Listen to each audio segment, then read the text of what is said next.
Hello అండి. High protein mixed dal dosa.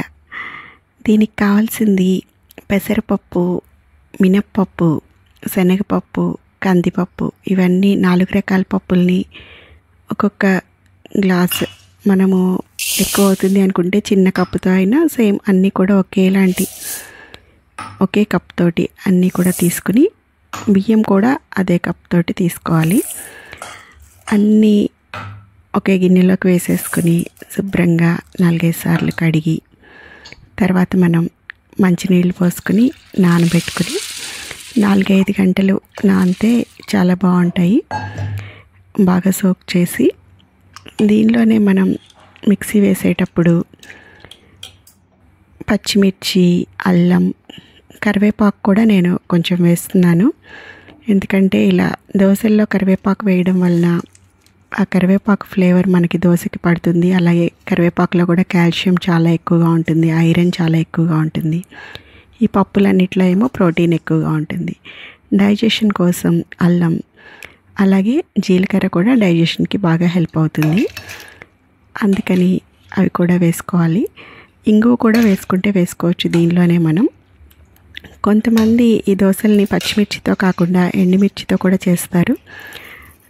తమిళనాడులో ఎక్కువగా ఎండుమిర్చి వేసి చేస్తూ ఉంటారు. ఈ దోశల్ని అడ అంటారు. నేనైతే పచ్చిమిర్చి ఎక్కువగా ఉన్నాయి అని ఈరోజు పచ్చిమిర్చి వేసి చేస్తున్నాను. ఇవన్నీ మనం మిక్సీ జార్లోకి తీసుకుని ఫైన్ పేస్ట్ చేసుకుని, రుచికి సరిపడగా ఉప్పు వేసుకుని, ఇప్పుడు దీన్ని మనం దోశల్లాగా వేసేసుకోవడమే.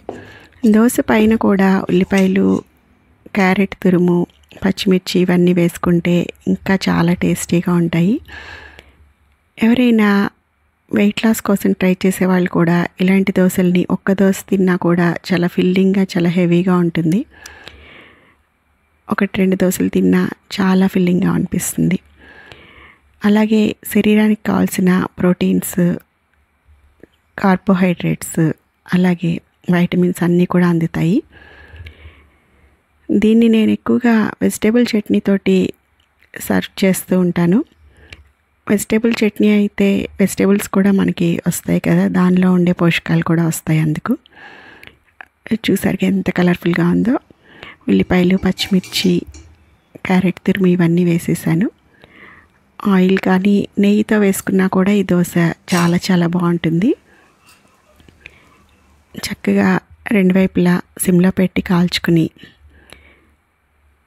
నేను నేతి బీరకాయ పచ్చడి చేశాను. దీనికోసం నేతి బీరకాయ కూడా చాలా పోషకాలు ఉంటాయి. వాటర్ కంటెంట్ ఎక్కువగా ఉంటుంది. అలాగే వైటమిన్స్ చాలా ఎక్కువగా ఉంటాయి. చాలా మంచిది మనకి నేతి బీరకాయ కూడా. పల్లీ చట్నీ అలాంటివి చేస్తే ఇంకా హెవీ అవుతుందని పల్లీ చట్నీ కాకుండా దీనికోసం నేతి బీరకాయ చట్నీ చేశాను. చాలా కమ్మగా ఉంటుంది అది నేను నెక్స్ట్ వీడియోలో అది కూడా షేర్ చేస్తాను ఎలా చేయాలనేది.